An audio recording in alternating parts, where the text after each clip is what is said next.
The broadcast is now starting. All attendees are in listen-only mode. Hello and welcome to today's webinar, AECPMA Webinars Presents When AEC Project Managers Lead Business Development, Everyone Wins. Brought to you by the AEC Project Management Association.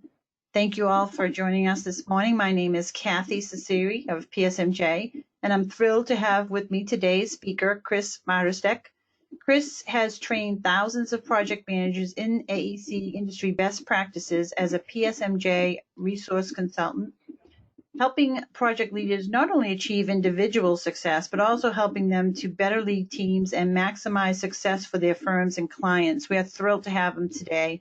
But before I turn things over to Chris, I want to cover just a few housekeeping details. We have a Q&A box. If you have any questions, I know some people submitted questions beforehand, but if you have anything that comes up while Chris is speaking, please feel free to put your questions there. And also, if you have anything from me, any questions for me, please fill out the question and answer. It's in your control panel. I'm going to be monitoring those throughout this presentation. Also, this webinar has been AIA approved for continuing education credit. If you are interested in that, please send in your AIA number to either my email address, or you can send it directly to info@customerservice@psmj.com. And lastly, I will be sending out an email as soon as I can get all the resources together. There'll be the slide deck. We'll have a link to that, but you can get it right now in the handouts if you want to do that. We'll also have an attendance certificate for people who want to, need that for internally, or they want to submit it to a board for credit. And also, if you have anything you want to reach out to me about, just please do that. All right, I think that might be everything. Let's dig in. I'm pleased to turn and welcome and turn over the presentation to Chris. Let's get started. Chris, it's all yours. Thank you so much, Kathy. Welcome to the webinar. I'm delighted to present this particular session. It actually comes out of a study a recent client that I've worked with extensively pursued, and she is a real project management expert. I really enjoyed working with her, and she's gone through an analysis of her company and has found something very intriguing, which we typically have discovered too. And one of the great values I found in working with PSMJ is that they've worked with so many folks over the course of the existence of this company, which is about as long as I've been in this profession, in working with all these AEC firms and getting analysis that they've done as well as analyzing. And we found a lot of people are experiencing very similar kinds of issues.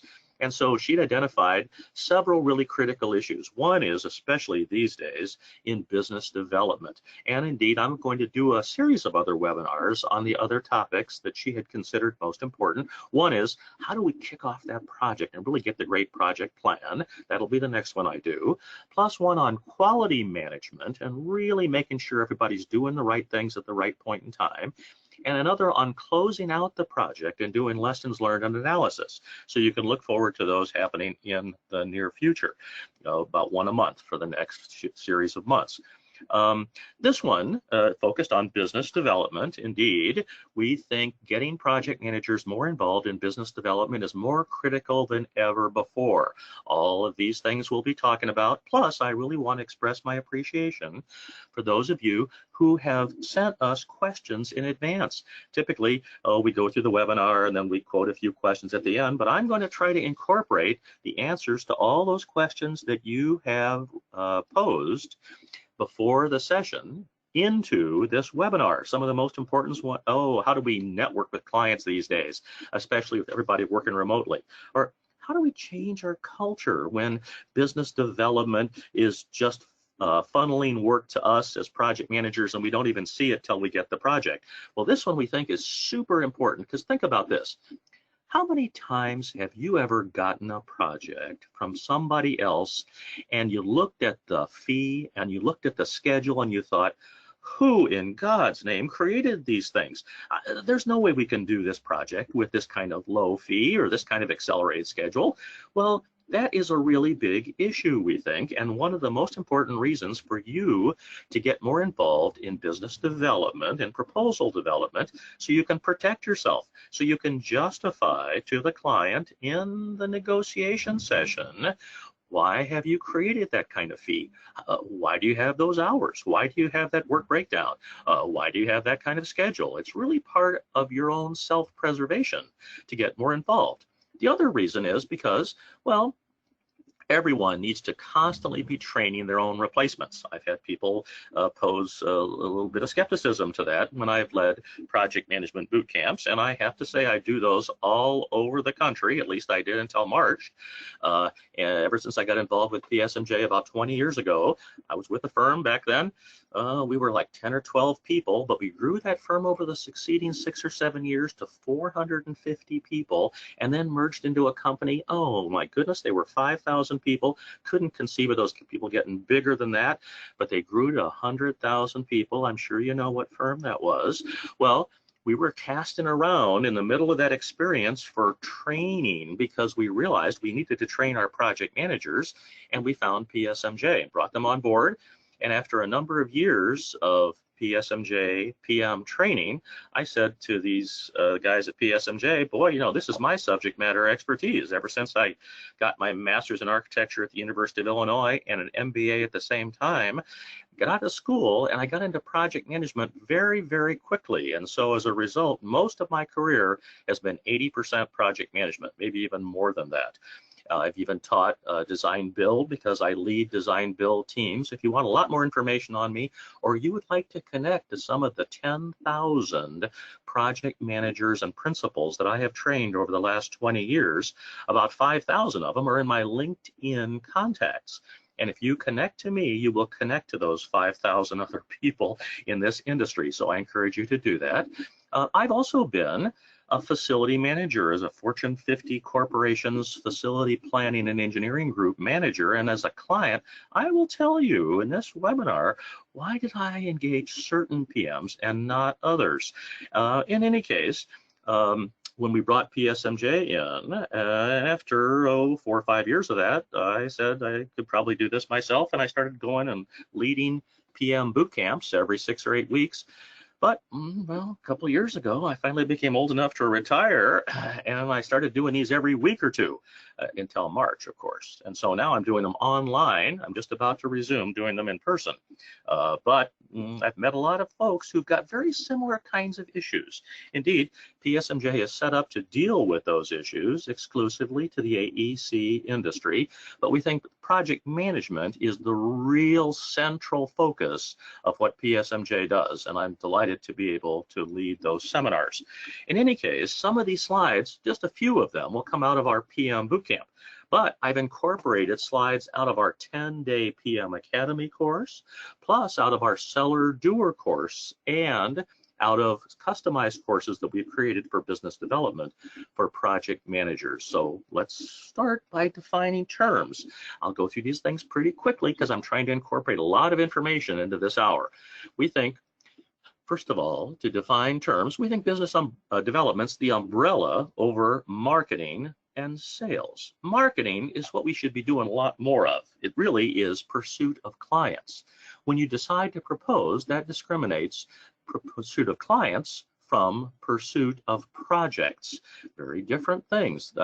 These are probably things you never thought you were going to have to hassle with when you went to school in engineering or architecture or planning. You probably thought you'd be doing, really innovative problem solving for clients' engineering issues or innovative design projects. You never thought, you've got to get into client relationship management and going out and developing proposals. Don't I just get those from somebody else? Well, it is true. At first, that'll be the case in your career. But eventually, like I mentioned a little bit earlier, we want you to get more involved in that front end aspect of proposal development, but also because we think, as I was about to say, everyone needs to be training your own replacements. I've had people say, what? But Chris, I don't want to have a replacement. I want to be so indispensable they can't even afford to find somebody else because no one is as good as me. I said, no, you don't understand. We want you to be able to grow in the firm.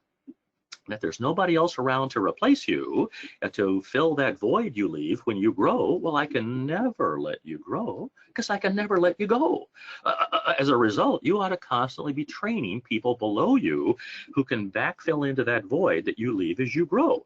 Well, principals are in the same mode. Eventually, when they get to be, oh, I don't know, 70 or 80 years old, they're going to want to retire. And if there's nobody else around to fill the void they leave, well, then the firm just sort of dries up and blows away. So principals should be constantly training all of you to fill that void by getting you involved in business development as well. And we think the way to do that is to get involved very early on. In this box right here on the left side, at the top, bottom of the box are the responsibilities you have, but the top are the way to do it. One is to just ask questions to current clients you have about other projects or other services you could even perform in the projects that you're currently performing that could be added services.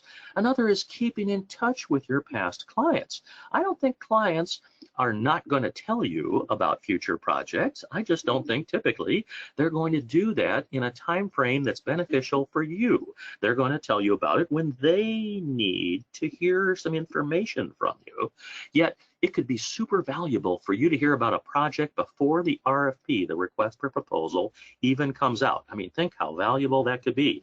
You could strategize your team. You could help the client even to write their own RFP and get your foot in the door, maybe even cut your competitors out of the deal completely. I've done that plenty of times. I've written in-house funding requests for clients to help them get money for their projects. I mean, what could be more important to clients than getting funding for their projects? So we think all these are things that you should be doing right now. Once you get the proposal though, once you develop the proposal and decide to propose, then we think there's a series of things that you should do. Participate in the negotiation of the contract, which is probably led, that negotiation, by your principal or senior manager, but you ought to be present to justify why you have created this kind of fee and schedule. Do not let some other person who's simply trying to get the project approved. And what's the easiest way, of course, when a client thinks that the fee is too high or the schedule is too long to get the project approved? Yes, of course, just slash the fee. Well, you want to prevent that from happening because you need to sit there at that table and justify why you need this much fee. And if the client wants to slash the fee, well, then present them with ways that can be done by reducing the scope, because scope and fee are inextricably linked. So we think for sure you should be present in that negotiation. We think you should be constantly looking to expand the scope of current work and always get referral letters from past clients so you can show them to future ones to show them what great people you are. The other thing we think you should do is to lead the proposal presentation. As a client myself, I want to see how you are in a presentation. If I've never worked with you before in microcosm as a client, I want to see how you lead the proposal team. If you can't lead a proposal team, well, how can I trust you to lead my precious limited resources and get my critical issues achieved without creating a lot of problems? So this is a very, very important aspect to get involved in. We think you should make a list of the things that you find are most important, the greatest, best ideas that we're going to talk about in this next hour and who you're going to discuss them with. List the tool, the page number, whatever tool or strategy or method we're talking about is, and then talk to a person above you with ways you could achieve these things, because it really is true. If you can bring money into the firm, well, that makes you a super powerful contributor to the firm. So to start this off, let's do a little polling question. I'd like to ask, what do you think, just rough guess, what % of your current time, not what you think you should spend, but how much are you currently spending on business development right now? Between none or up to 10%, 10 to 30, 30 to 50, over 50? What do you think? Let's get a sense of how much business development focus you have right now. Let's quickly vote the next few seconds, and then we'll summarize the results, and I can really target this to the audience needs in terms of your business development focus and the time that you're able to expend on it right now. And I'll show you some interesting survey information on what are people currently spending given sizes of firms and overall revenue dollars. Okay, we've had about almost 80% of people have voted, so a couple more seconds. I think 80%. That sounds pretty good. That does. I'm going to close it right now. And I'm going to share it with everyone. Chris, can you see or? I cannot yet. Sorry. Okay, so If you want to just read the results. yeah, let me just read it for everyone who's listening to and not sharing a screen. 3% said none. 0 to 10%, 40% said that. 10 to 30%, 36%. 30 to 50%, 13%. And over 50%, 8% of the audience picked that one. Perfect. Sounds good. Okay, so that tells me a lot right there, because typically we're seeing most PMs, think about this. If there's a conflict between doing the work and managing or selling the work, what do you think takes precedence every single time? Well, of course, it's doing the work. That's why we got into this great profession. It wasn't to schmooze clients or, to go out there and manage projects and worry about money issues or client relationship issues. No, it was to do the great innovative engineering and design problem solving. So what we think we need to really achieve more of a focus in a more consolidated way is to have reminders and a strong project management process that causes you to shift your perspective to enhance your awareness to these other critically important things. Because yes, I want you to be a great professional practice firm, but I also want you to be a great business at the same time. And if you're not successful as a business, and part of the aspect of success in business is driving additional revenue into your business, well, then you go out of existence. So that 0 to 10% then, that 40% of you are spending your time on, is probably appropriate for most project managers in this profession. If you're spending 10 to 30 or 30 to 50%, you're probably more of a business development focused individual, and I will talk to you as well in terms of giving you additional tips. But also we see people wanting to change their culture a little bit. That was one of the questions that was asked, where all this work comes from business development to PMs, and we think that's got that challenge I just talked about a few minutes ago. That's got to be a top-down and bottom-up effort. We think you have to assist that cultural change by talking to your next tier of management and expressing to them your desire to participate in the front-end aspect of work. They're typically trying to protect you from that unpleasant stuff and give you projects instead, but really we think it's part of your self-preservation to get more involved early on. Plus it's a career path for growth in the firm to a senior management position. And boy, I'll tell you, if you would bring work to me and I was a senior manager of your firm and you'd bring in projects now and again, I would think about you rather differently than I do most of my other project managers who just want to do work that somebody else brings in the door. So there's a variety of things to think about here. We're going to talk about all those. So let's talk about the major elements of business development. We've already talked about marketing and sales, but client management is something that everybody in the position of project manager needs to really work on. And it's a team effort. It's a team sport. Client management is really a partnership. So is project management, really, between principals or senior managers and project managers. And those two roles should not duplicate each other. They should complement each other instead. We'll talk about how that works, but it's something that's very, very important for you to think about, because it's very, very hard, we think, for you to get feedback on your own performance from clients. I mean, if there's a big, big problem, clients are going to tell you about it. But if it's just sort of a little sort of a hassling kind of issue, they may never tell you about it until maybe the end of the project, or you do a survey at the end and then you find out. But that's a really bad time to find that clients are in the least bit dissatisfied by your performance. That is where your principal in charge or senior manager comes in, that person has to act, or someone else in the senior management ranks needs to act as a client sponsor to get feedback on how you and your team are doing by interacting with the client. If it's just a short 3 or 4 week project, maybe it's a call in the middle of that 4-week duration. If it's a multi-month duration, maybe it's every month the senior manager sits down with a client, has lunch, or makes a Zoom call these days, just to find out how things are going.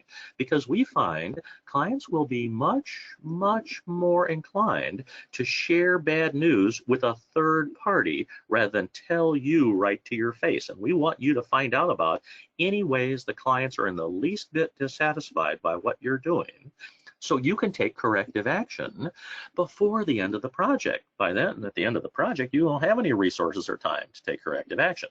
So it really is true. PMs need to be the focal point of business development efforts. One is, hey, there's a lot more PMs than principals. So there's more folks out there to look for leads to ask their clients, their current ones and past ones, about future projects you could get involved in. Plus, it goes hand in hand with your own professional development. When sales occurred, again, like I mentioned, the biggest selection factor we found, actually the biggest selection, is the client would like you to have done 5 other projects just like this in the last year, so they don't feel like they're a guinea pig. But the 1A reason, or 1.5 reason, is because of the proposed project managers. Our surveys have revealed this, and it's been validated by other firms we've worked with, AE firms, that have done the survey.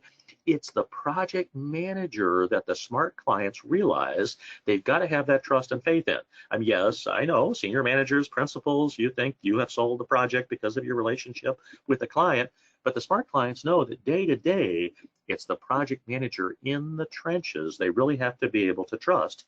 That's why I suggested a few slides ago, the PM should be the one who leads the presentation of the proposal to the client. I mean, the principal, yes, you can stand up there and give a 4 or 5 or 6 minute intro on how important this project is to the firm, but then it should be turned over to the project manager to not monopolize the presentation, but to give other team members that are present in the proposal presentation opportunities to talk, to kind of feel like to the client you're launching the project right in front of them and talking about things that you have found out through your investigation and good leading questions. What are most important to this client, their stakeholders, and their decision makers that are present in that room? You have to have done that research beforehand. Now, we also believe at the bottom of that sales box, when PMs are more involved in every step of that process, you really become more personally committed to making that project successful, rather than feeling like somebody's given you this really low budget or accelerated schedule. Who can do that? Oh boy, no one can do this. I'll get the project done. We'll see how much it costs at the end of the project. Well, that's a terrible strategy, of course. So we want you invested in the success of this project, and to gain your commitment, we want you involved all the way back in the initial planning phase, which really is before the project even begins. The proposal stage is when you're doing your initial plan for scope, for schedule, for budget. I mean, if you haven't done enough development, and I've seen plenty of firms who simply say, oh, client, how's 7% of construction sound? No? How about 6.5? No, how about 6.25? Kind of a reverse auction. That's a terrible bad idea, to give clients the idea that you had a bunch of fluff, a bunch of cushion in your number, and you can just sort of slash your fee to get the project. No, you ought to show the client, look, man, I've already negotiated with myself back in the office. My fee is as slender as it can be, and now, client, if you want to start reducing my fee to get to a budget number that you can live with, here's some great ideas I've already come up with that are not going to affect your critical success factors, that are ways to reduce the scope, to reduce the fee. Last but not least, client management. Probably they know you as the project manager pretty well from past experiences together, and you as the PM are going to really understand that client as a result of those past predecessor relationships. And because, well, clients can't ignore you, they've got to talk to you during the lifespan of the project.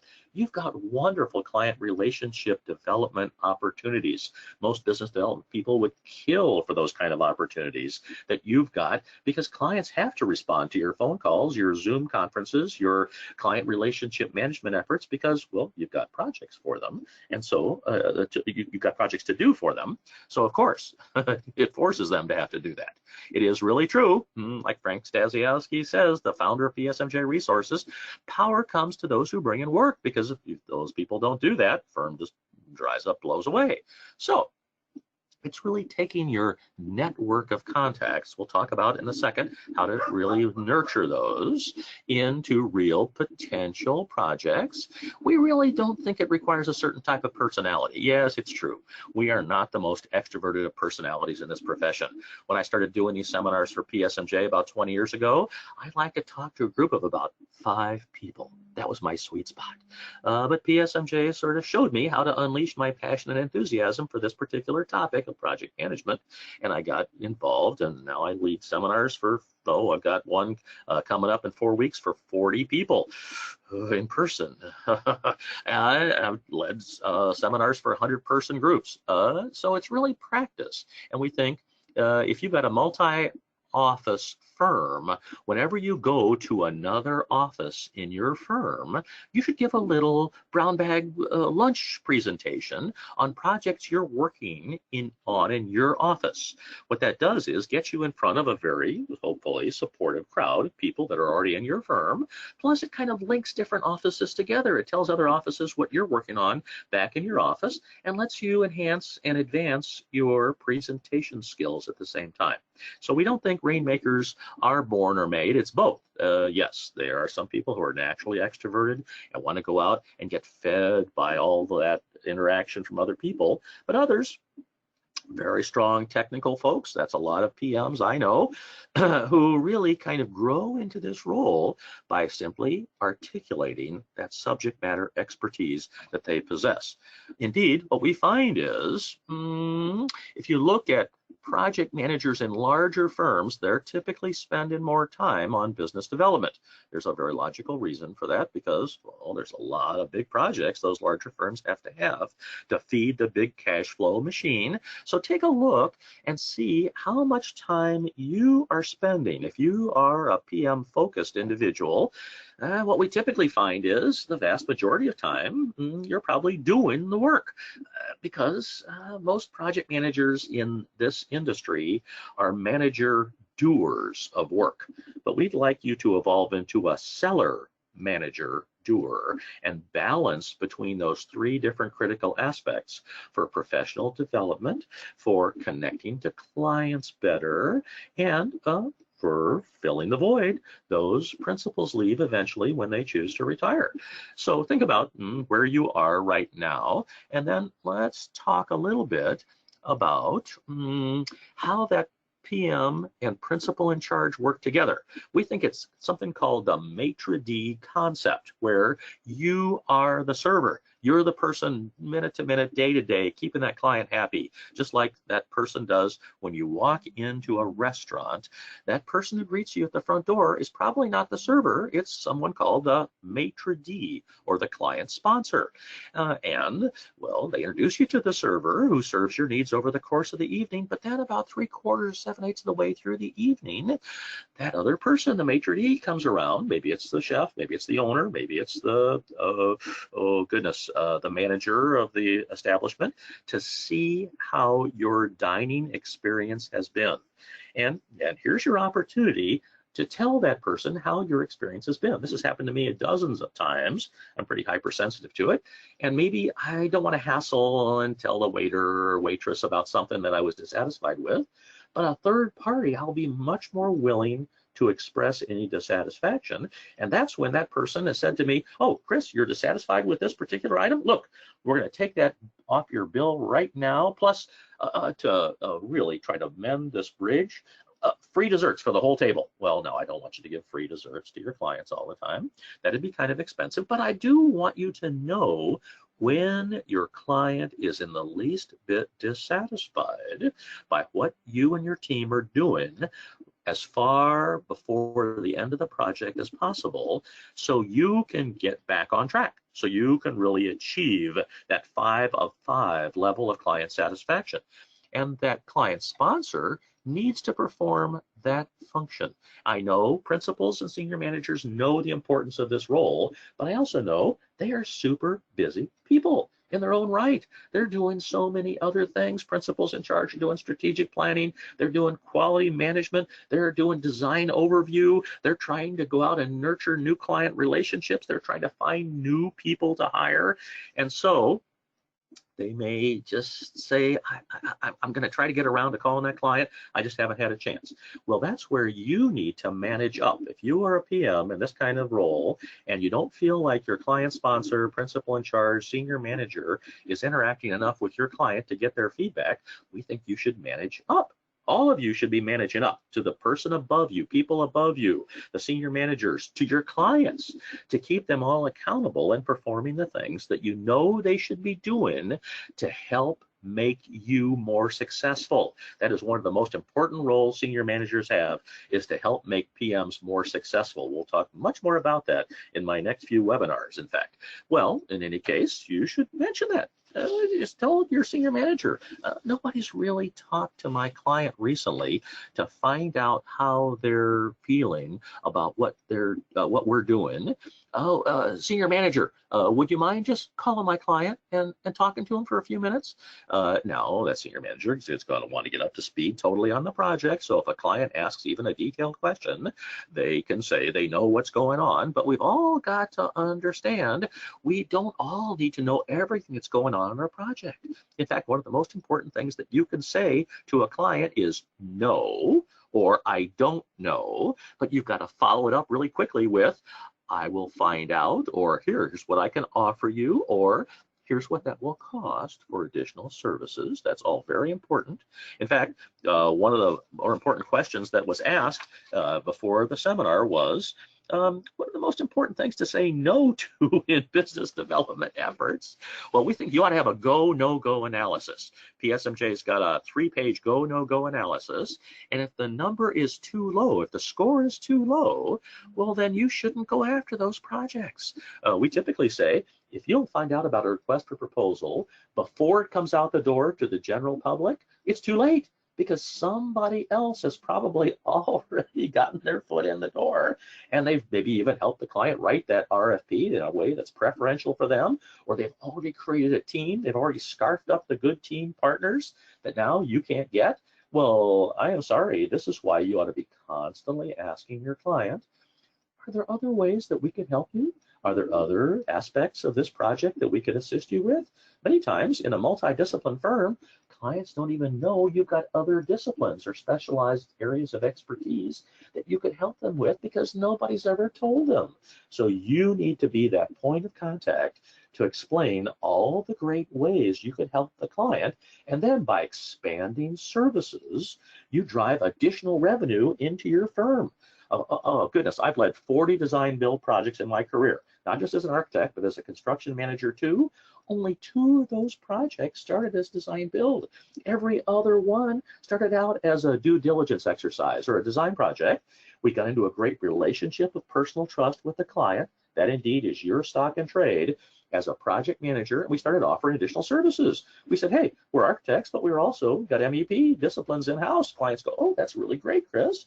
Really? Wow, that's wonderful. We get along in the design process, and I'd say, why would you go out and hire another construction manager you don't even know, or bid this out to several different parties who are just going to bid low so they get the foot in the door, and then they're going to change order you mercilessly to get well? Look, we can do total open book competitive bid at the subcontractor level, design build, and you don't even have to bring somebody new into this equation. And clients go, that's a great idea, Chris. And so we drive massive additional revenue into the firm by doing that. We think that's something that you should all be doing, even if you don't have a whole lot of other services. If you can sub it out, and look, you're all subbing a whole series of aspects out with all of these different disciplines we're working on these days.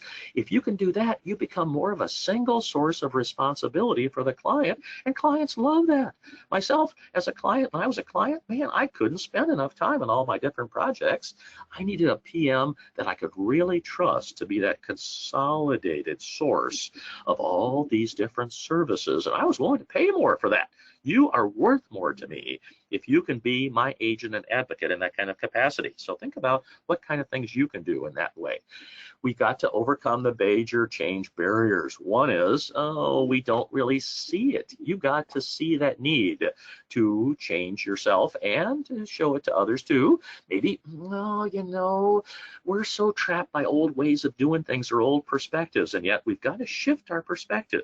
We've got to enhance our awareness of different ways of doing things to adopt new forms of technology and new ways of thinking about things. And oh, goodness, oh, it just seems like so much work. Well, that's why you need feedback and to consistently encourage other people on your project team. Now, part of the problem is that if you look at the Pareto principle, if you look at the percent of annual revenue that's being generated from repeat clients as opposed to new clients, it's 80% coming from repeat clients, but we're only spending 20% of our typical business development budget on those key, super critical repeat clients. And why is that? It's because we already have those clients. And so the business developers in our firm are going out and doing the even more challenging thing. They are trying to get new clients come in the door.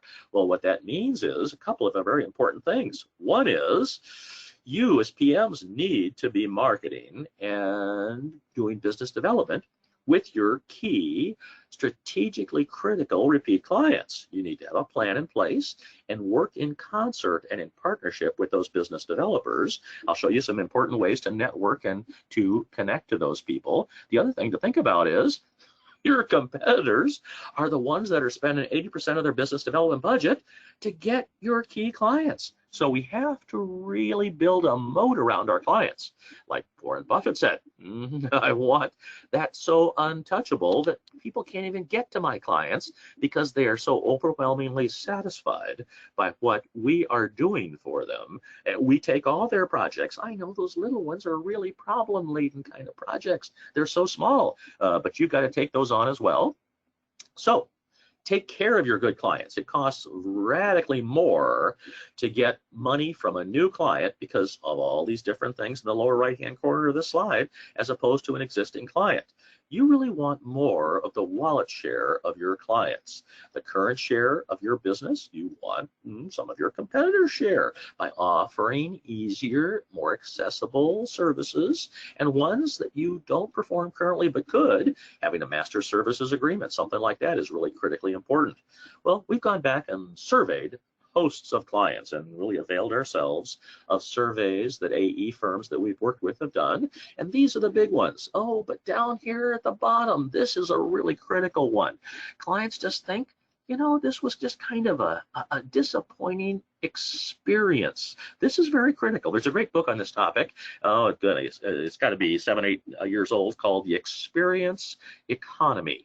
These guys have written another more recent book I also recommend called Authenticity, and talks about how all of us on this call, we are consumers of products and services, and especially with price checking apps and Amazon, boy, we're involved in reverse auctions where we can, get that lowest price and get the highest quality. Now, you know that just can't be done, but we're sort of deluding ourselves into thinking if we can commoditize what we're purchasing and then bid people out one against another, well then, we can get that low price. But would you ever do this with other professionals like doctors or dentists or lawyers? You know, try to get them to cut their fee and bid them out one against another? Well, why are we as architects and engineers trapped in this bidding process?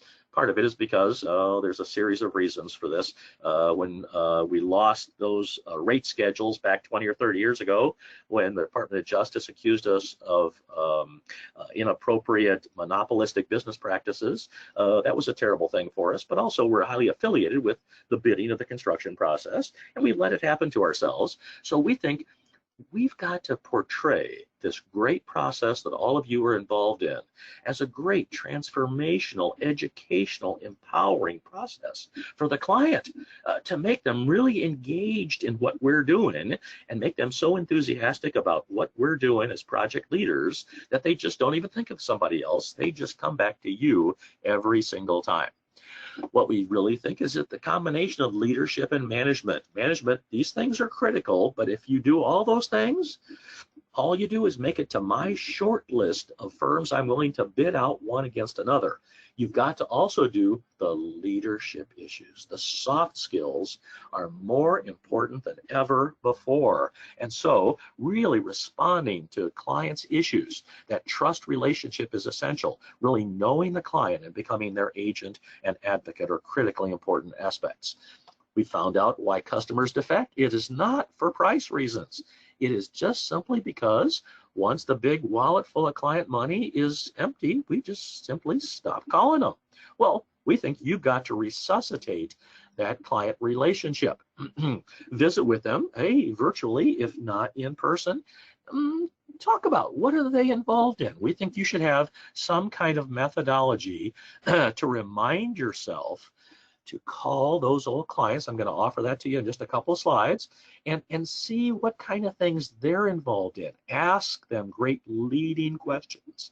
That is a critical aspect of your responsibility as a project leader. Never stop really selling your services and your people by talking about the great things that you have done, how you've done them to convince clients that you have got those tools and expertise, and how you've achieved them to show them how different you are than other firms. I really do think we're very modest personalities in this profession. We kind of hide our light under a bushel basket and fail to articulate the great things we do in this profession and, oh, the great things we can do for clients. So we think using multiple media, especially these days, in person is probably pretty difficult. So making a phone call, reaching out to clients on social media, having an email, or just a Zoom social event. I've seen plenty of opportunities for that, interacting in professional organizations, but we think for sure you should use, appropriate of course, client touches. Any of these, I bet all of you subscribe to professional journals. Whenever you see something that you think might engage a client, because you know your clients well and what they'd be interested in, we think you should send a copy of that to the client and say, hey, you know, I just thought this would be of interest to you. It seems like this would be something that you would be interested in. A lot of questions that we got before this webinar dealt with how can we connect to clients these days who are working remotely? Or what kind of networking strategies are there? How can we stay in contact? These are some of the most important ones, and I just know, and I am, hey, don't get me wrong, I'm not perfect on these things either, but I've got some pretty strong process tools that I've been exposed to, PSMJ has shared. Here's one of the most important ones. We think you should make a list of 8, 10, 12 really great clients that you've had in the past that can give you great referrals or future business. Then, starting next week, not on Monday or Friday, but on Tuesday, Wednesday, or Thursday morning, not in the afternoon, you should just call one of those old clients. Could you do that? I don't want you to call 8 or 10 or 12 clients next week that you'd never do that, but just one client. And if Thursday morning rolls around and here it is 10 a.m. and you haven't made that one call, you know you are about to hit that deadline. We're very deadline driven in this profession. Nothing gets our attention like deadlines because we've got so many of them. And so I'm going to give you this deadline here, Tuesday, Wednesday, Thursday, call one of those old clients. The next week, one more client. The next week, one more. And then once you've cycled through 8 to 10 or 12 clients over 8 to 10 or 12 weeks, start the cycle again. Do not let 1 week go by without having reached out just to call your client, say, hey, I was thinking about you the other day because I was thinking about that great project we worked on. I just wondered how you were doing. You will get clients who are tremendously grateful you have reached out to talk to them, especially these days where personal interaction is so limited by the situation we're in right now. Any of these are ways to reach out to your clients. We think key clients and prospects should be touched at least 7 times each year, and so that's like about every couple months. That would qualify just exactly what I was talking about a second ago by having this list of 10 or 12 clients, well, that means you're going to reach out every week, and you'll reach out 6 or 7 times every year. Other prospective clients should be touched 2 to 4 times and use different methods. Don't be overly reliant on any one individual method. Now, one of the questions we got was, what kind of questions should I be asking clients? And the real truth is, you should be constantly asking questions to your clients rather than you talking. The risk there is you're going to talk about things that are of limited interest to your client, things that you think are important, but much to your dismay, maybe the client doesn't. In that case, they're just not that important. We need to be really asking for feedback. How are we doing? In fact, every client visit should have these 4 critical questions. If you do nothing other than these things and the client touches, I think you will be much more successful already. What can we do better?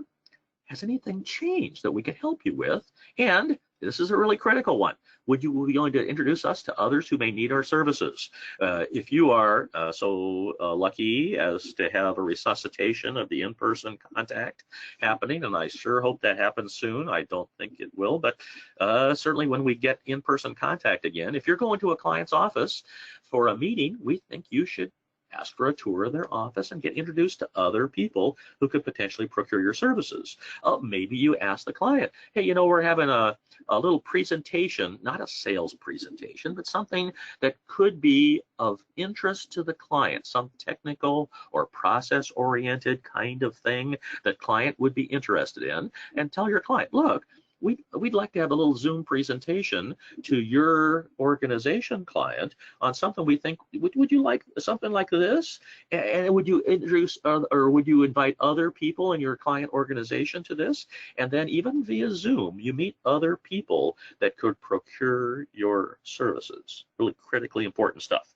Now, we think building those lasting client relationships really means migrating from this kind of casual relationship that you initially get involved in to winning your first assignment. But really, the professional and personal relationship development should not end there.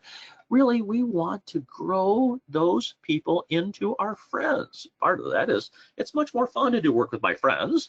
They cut me some slack when things go awry. But really, an organizational relationship is what you want to grow. So you've got multiple points of contact because, well, let's say you've got this great relationship with your client, but they leave the company. What happens then? Well, you lose that connection. Hopefully, this client takes you to their new organization, but the truth really is you've lost that connection, and so you should grow multiple points of connection to your client's organization, ask to get introduced to other people, and you should introduce the client proactively to other people within your organization as well, at different levels. We think we ought to get internal referrals to other clients, procurers of services that you could provide. And all these are definite rewards that you achieve, both for your own professional development growth as well as for that of your firm.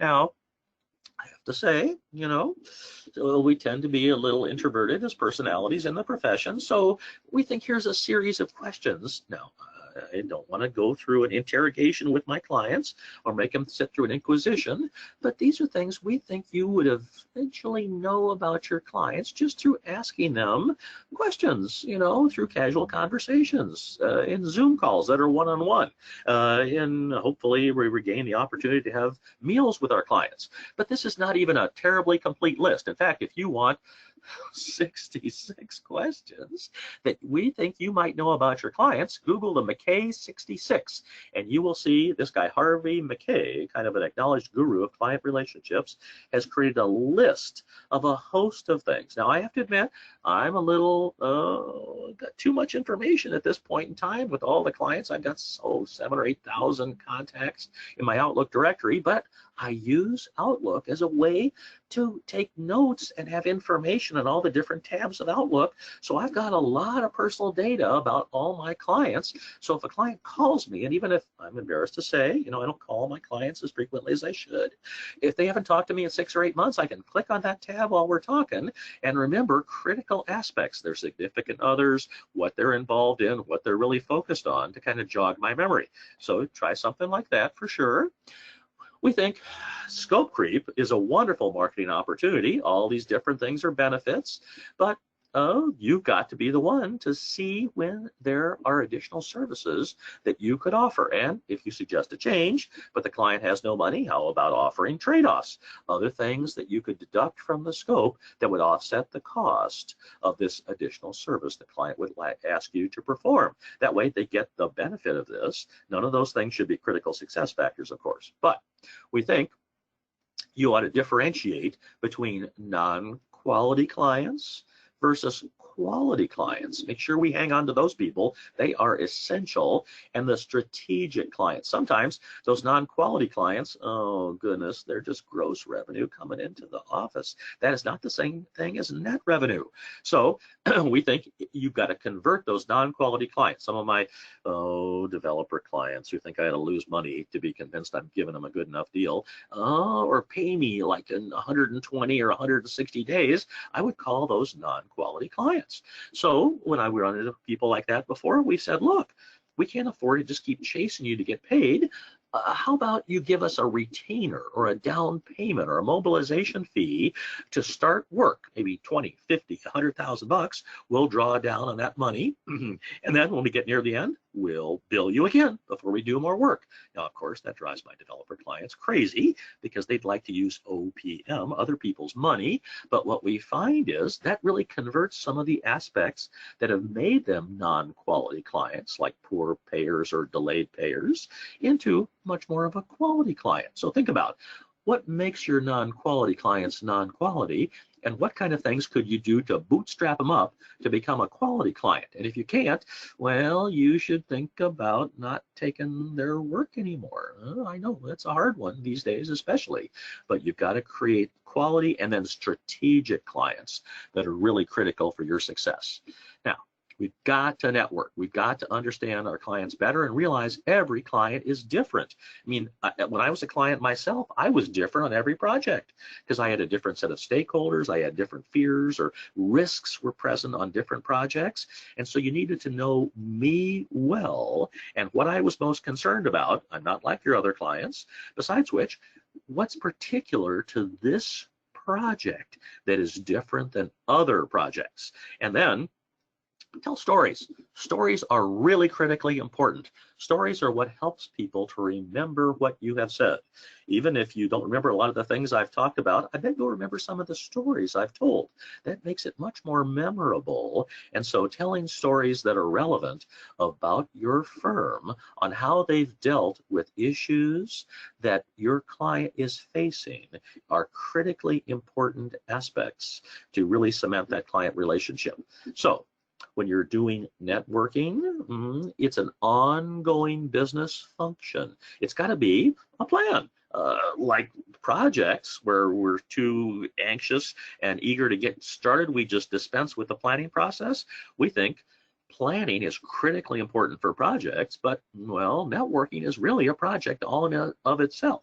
And it should have a plan. It should be something that you do in joint venture with your business developers and principals in charge, so you don't overlap, but do complementary kinds of exercises. Make sure everybody is networking. I think everybody in your company is a project manager because they're all doing scope, schedule, and budget aspects of work, but they're also all networkers. They're all business developers, potentially. They should have an elevator speech. They should have a little, boy, if you're in an elevator and you're going down from the 40th floor, if you're in person, hopefully again, and you should have a way to talk about your firm in 30 seconds that can explain to another person who's inquisitive about what you do, what your firm does and what you're expert in, and what kind of questions should you ask to find out about what kind of needs might this other person have that you could hopefully fulfill. So now, set your networking time like I talked about, you ought to talk much less than you listen. I think the old saw is you've got one mouth and two ears. So you ought to be listening at least twice as much as talking. And so when you're talking, again, you ought to be asking the vast majority of the time. Always ask great leading questions. What kind of things? What can I help you with? What are you working on? Are there things I can assist you with? What kind of things are you really concerned about? In fact, one of the best questions to ask clients we find, it sounds a little prying, but actually it's very important, is what are the biggest challenges you're having right now? Because the danger in talking to new clients is that you'll talk about things that you think are important. But if I'm a client and I don't think those things are important, well, that's just nonsensical. We're totally going to disconnect from each other. You should first find out, what does the client think are most important? And usually the most important things are the biggest problems they're having. And since misery loves company, most human beings like to get sympathy and empathy from other people on their plights. Well, okay, if you can elicit this great important information from the client on what are their biggest issues, then like a laser beam, you can focus right in on what are the most important things to them, rather than talking about other things that they think maybe nominally or not even really that important.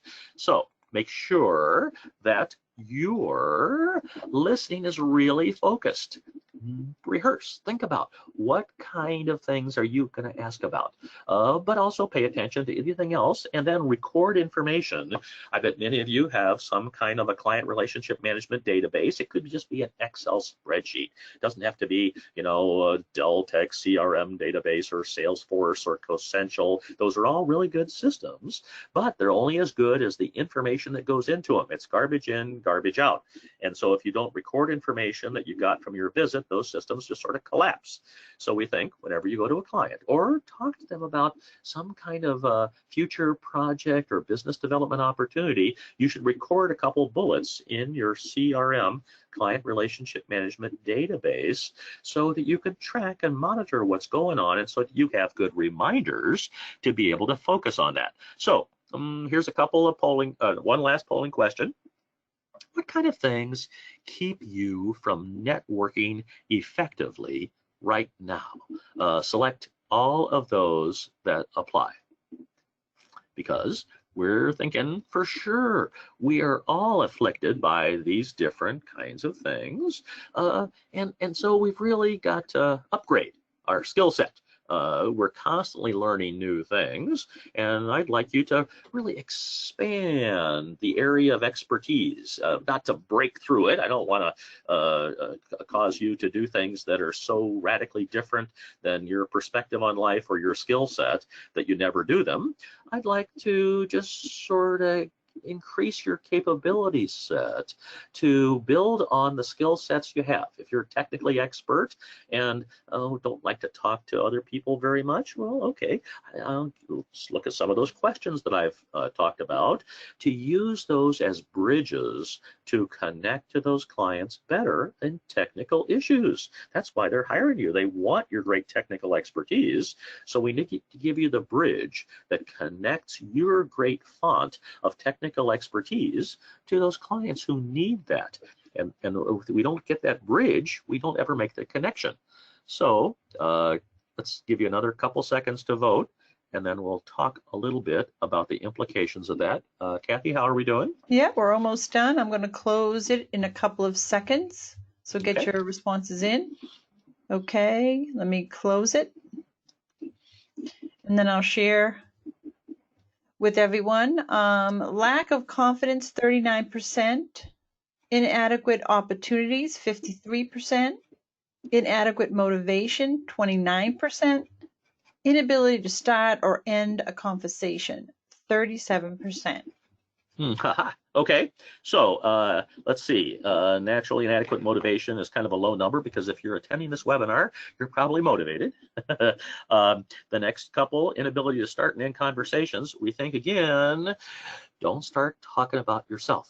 Again, indeed, start talking about about clients by asking them great information.